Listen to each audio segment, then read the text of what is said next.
What is this shift? Are you ready? I'm ready. Ready, Freddy. That's right. You can just lay there and be right where you are today. The puddles. We welcome our friend Puddles to the podcast. Mhm. All right, all right, all right. All right. Yeah, I like it that. I like it like that. Hey, shifties. Welcome, welcome, shifties. Shifties. I made a shift head shirt, by the way. Because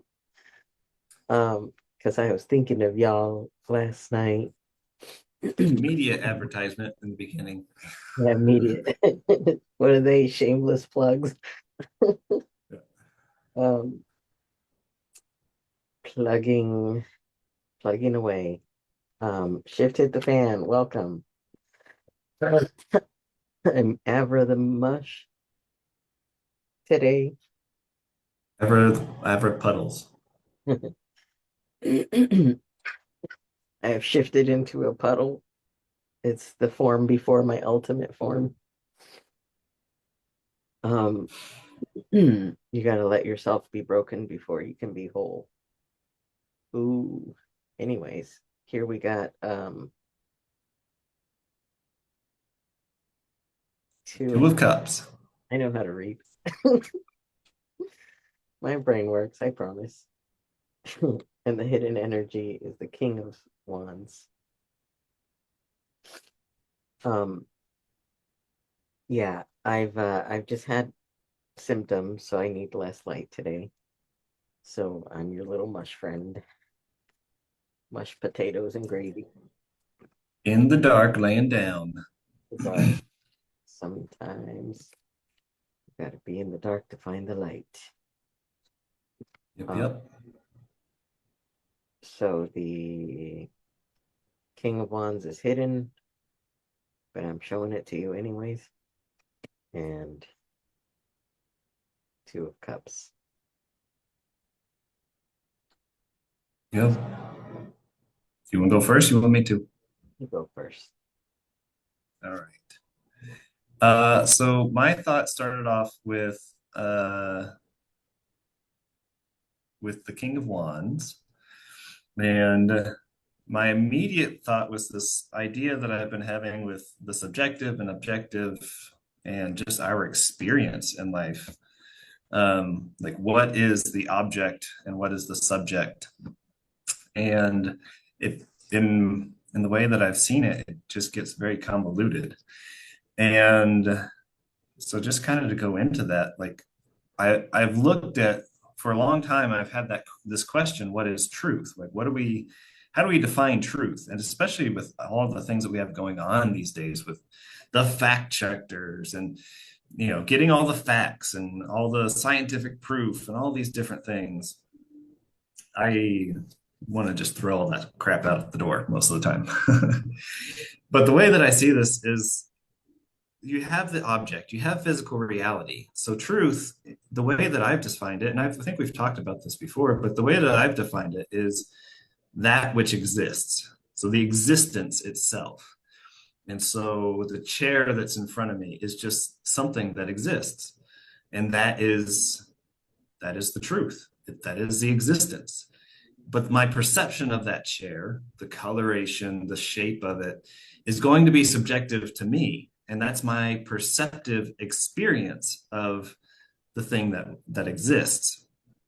And so in a way, that's my own subjective experience. But because I've brought that subjective experience into my mind and into my body, I have created a subjective truth, which is an objective truth in and of itself, according to me and my own subject.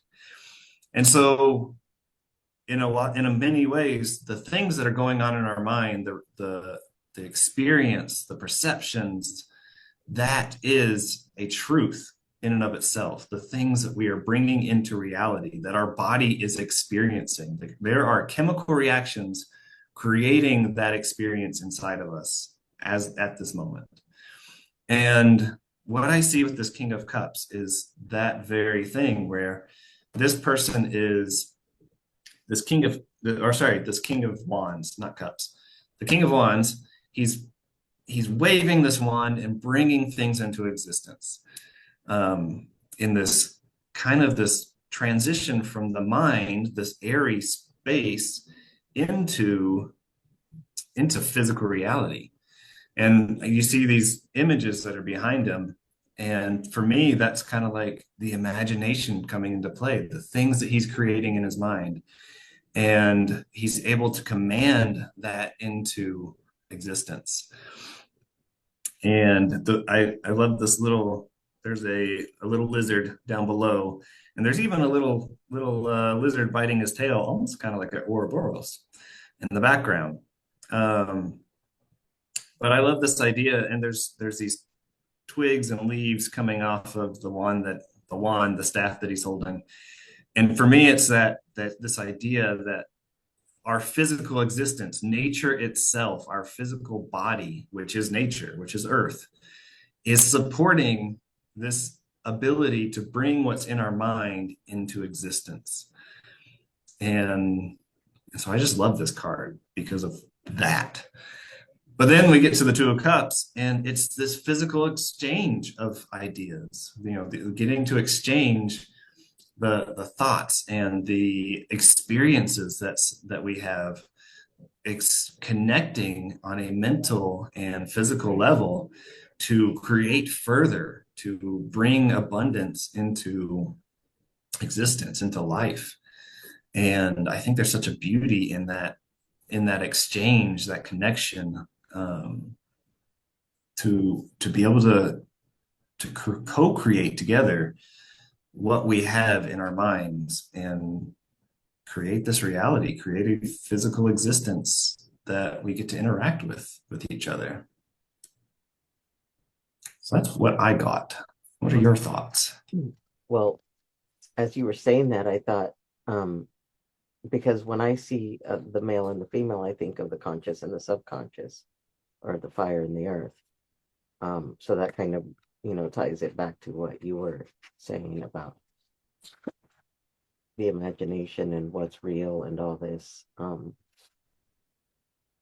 Making it make more sense um of the imagery. Like today, this pulling the king of wands today for me, as you were describing it, I've just like I'm like, I've never resonated more with a card than before this moment, before you started talking about it, because the way that I perceive it, it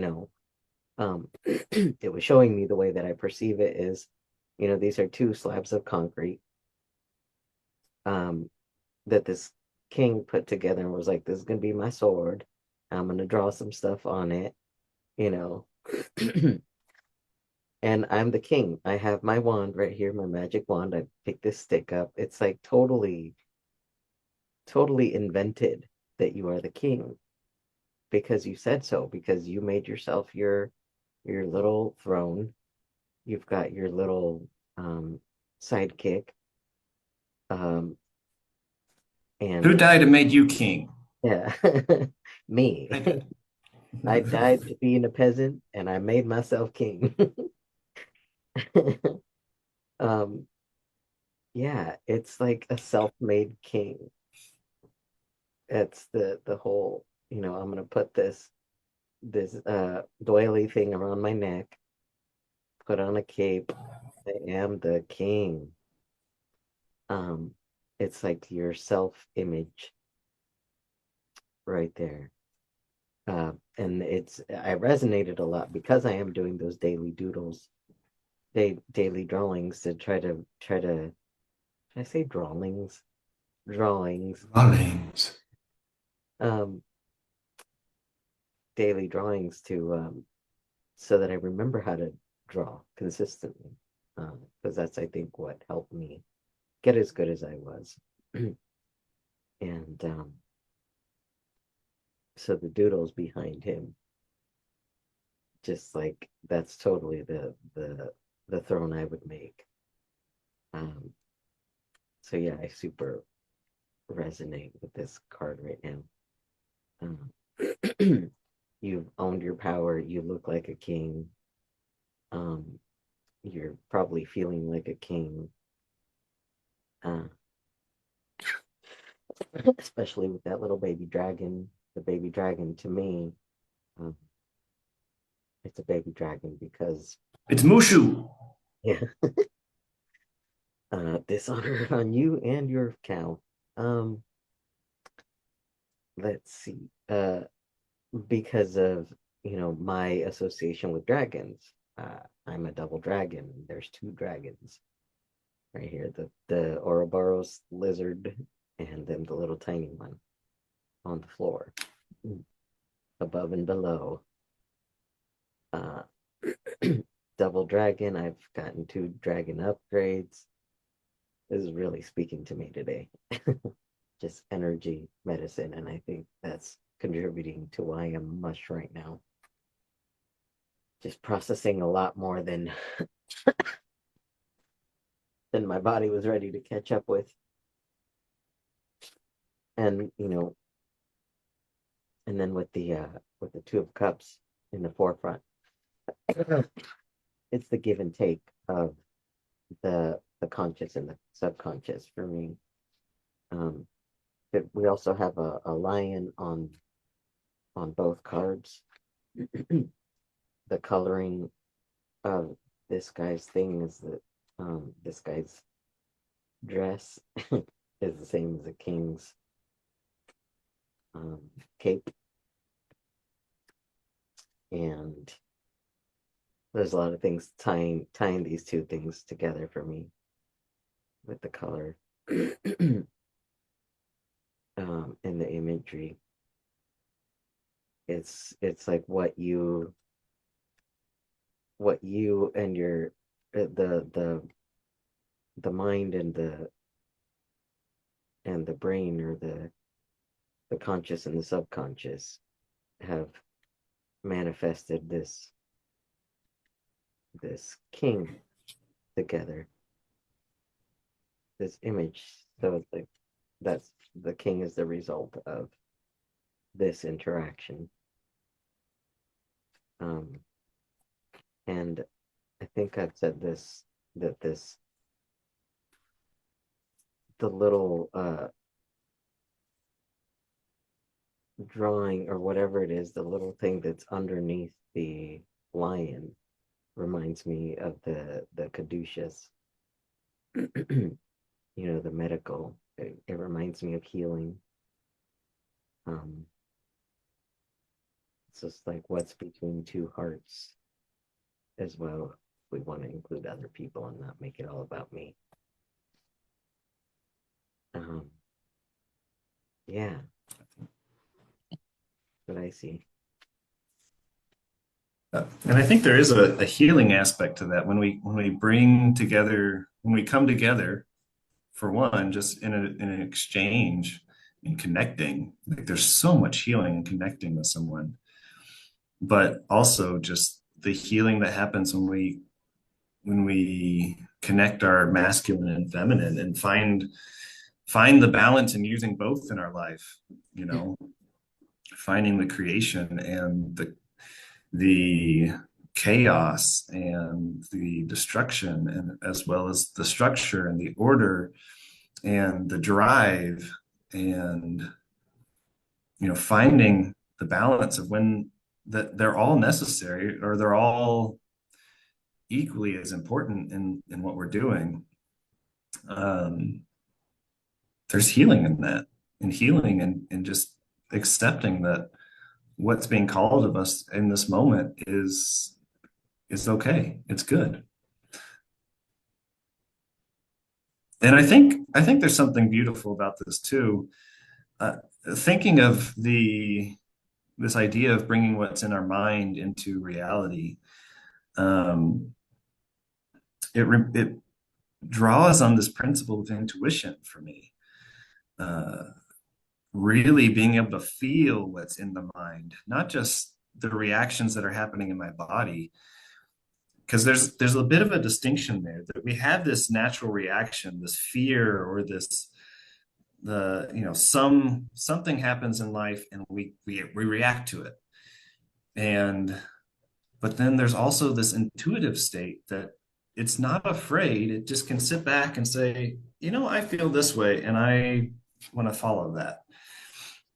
And so I think there's such power and life that comes when we follow the intuition, when we follow the thing that we're not afraid of, but doesn't really make sense or doesn't really have logic to what is our society or culture says is logical. It's just this idea popped into our mind, and here I am giving life to it, and then just letting that create the reality, create this experience that we have in our life. You I just don't know. I think there's something really beautiful about that one. um you made me think of Who Died and Made You King. Um that just came to mind again when you were saying that. Like, because you don't know what he's sitting on. And if you think about, like, as you were saying, I'm thinking about the people that are in power, you know. They've just chosen themselves. There's no qualifications. There's no reason. Like, if you meet, there's so many people that say you meet the people that are in charge and you're like, how did that even happen? And it's like they chose themselves. They walked and talked like they were the thing, and they became the thing. Um, because you look at the people that are in power right now, you're like, are you kidding me? You know, all the people that are being um put in charge right now. Uh, it just keeps getting more and more redonkulous, which really should be inspiring to any of us who really have like this imposter syndrome, or or really think that we don't have what it takes. Because if you look at who's in charge, all they did was declare that they're in charge and that they're the ones for the job, and whether or not they're qualified doesn't matter. And there are a lot of people, like I remember, not only from what our friends um, tell us about their experiences of like who gets a job before they do. You could be as qualified as you think you're supposed to be, and people getting PhDs, people getting all these degrees, and then never using them and becoming something completely different instead. Um, uh, but remembering my own experience of being working somewhere for like months longer than somebody who's brand new and they get promoted before me.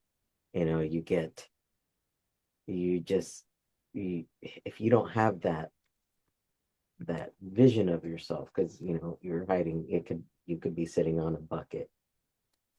This could represent your what the experience that you're sitting on, right? You don't need to Nobody needs to know. You just need to know what you're putting out there, how you're presenting yourself, because that's what's gonna take you places.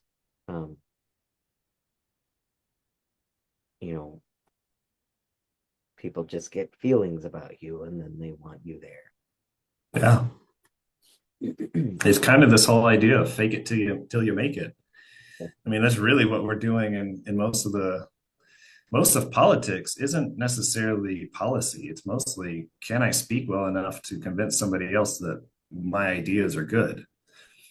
Can I have enough cultural logic to create an image for somebody to say, yeah, I support you.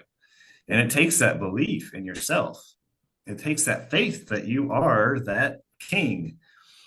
And so many of us don't believe that we're the king. And I think part of that comes down to just our upbringing. And people, not, just our parents or leaders, whoever it was, not helping us to realize how powerful we truly are. And sometimes it takes those, people who are not, who don't believe in us to say, for us to say, you know what, I do want to pursue this. I can make this, or whatever it might be. But a lot of our, a lot of where we go in life is just a lot of it's really just fake it till you make it. And a lot of times it's just experience and how do you interact with life and how do you interact with this, that, and the other.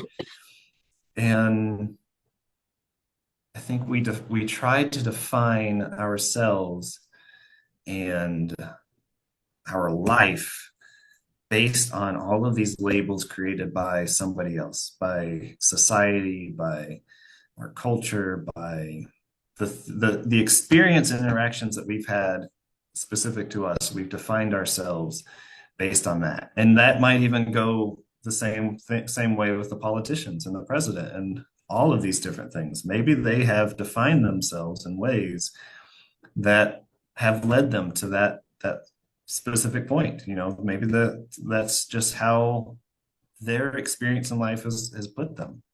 Oh yeah. But we have to remember that we can change that.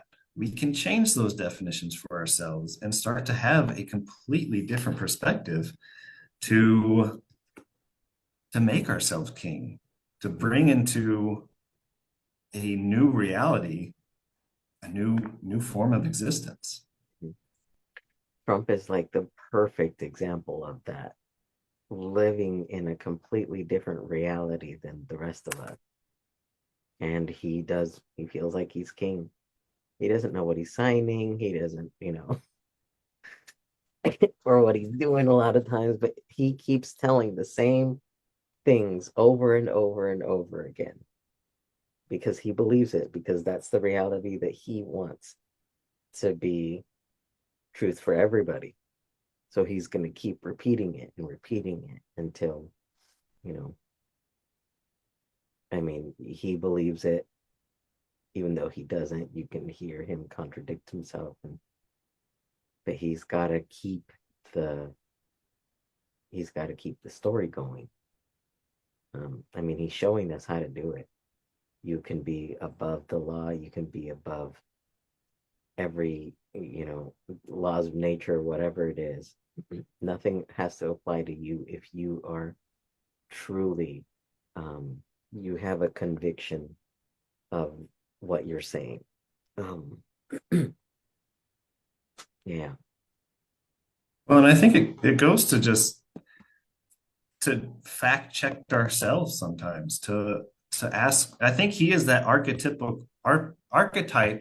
that has manifested to show us what are we defining ourselves as, and how is this coming about in our life. These definitions that we keep telling ourselves over and over and over again, that's what's coming into our own life. We're defining our life by these narratives that just keep going and going and building on each other.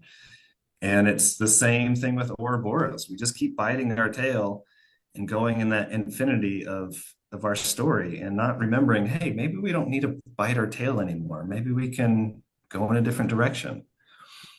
At least that's the symbology that I have for my Ouroboros ring is, hey, break the cycle, see I something love different, the break the cycle.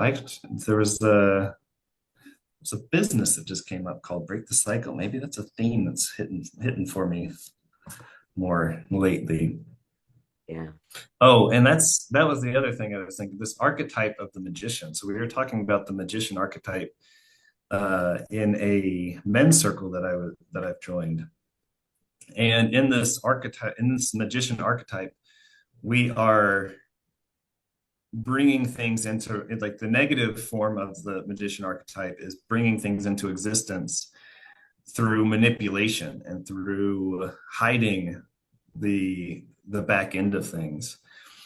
And that was something that I've been examining for myself is, how am I trying to manipulate a situation? How am I trying to hide specific details or hide something in the background so that I can magically make things disappear. And coming back to this fact checking of ourselves, I think the best way that we can fact check ourselves or anything else is to come back to our senses, because that is the closest thing that we can get to reality. All the narratives that we have going on in our mind, they're just narratives. There's some experience that we're experiencing, they hold that truth, but what are we actually sensing in our bodies? And I think that's where that intuition comes in. Where is that sense leading us, and what's it actually telling us? Even sensing the minute details of life. And that's a really tricky thing to do. If you're if you have physical pain, um, to distinguish between what it's trying to say and what you want to, because you know, it's like when you are trying to manifest something, and then you have things that come into your life that don't seem related at all, but you've got to still trust that, you know, to go through with whatever, and then it ends up being the very thing that leads you to the thing that you've asked for. Um, so learning um, to understand that the pain doesn't have to mean certain things. You know, that's one of the things that I was thinking of as you were talking is how I've been interacting with my body ever since, um, you know, finding what my diagnosis might be and what's been going on is that I'm still, no matter what's showing up, no matter what information I'm getting, I know that I'm healed. So I've got to keep telling myself and reassuring whatever it is that's showing up, all the emotions that want to come up from from this experience and the frustration and all this, the sadness, the heartbreak that, for what my body's going through, all that I've still got to remember in, even though it's telling me certain things that it wants to hear, there's that underlying that it also means that I'm healing. You know, especially if new things are being revealed to me, it doesn't necessarily get revealed through the body, but it's attracted to me as a message from the outside or something, because sometimes I can't hear what it's trying to say because of the pain. So it's really, you got to really be in tune with not just what it's saying, but what you desire, and hold steady to being that king. It kind of takes levels of listening, levels of diving into the senses, into the voices that are the loudest. So listening to that pain and then kind of following, where's that pain coming from? Where's that voice coming from? All right, well, where's that voice coming from? Diving deeper and deeper and deeper until you can get to those subtle voices, those subtle senses of what's actually happening, what's really what's the root issue of this, or where is this originating from? And that takes a lot of work. Self-awareness, being in tune with the self, with the body, a lot of communication, and not making meaning, you know, especially. Am I making this meaning because of what I'm experiencing, or is this actually communication that needs to be held and heard and loved, and let it flow through you, you know? Yep. Takes, And that points us to go check out Avra's link tree, because she's got some merch, some shift head merch, and some art that she's put on there. and go check it out. Go support her so that she can be supported through all the things that she's navigating. Yeah, I need help. I need help, and I'm learning to ask for help. Yep. Feels weird. Yeesh. Um, yeah, I'm trying to help myself in different ways. So if you can help a brother out, that'd be awesome. Support our friend. All right, shifties. We love y'all. We love you. Thank you for coming to the party. And And oh, let the shift hit the fan. Let the shift hit the fan.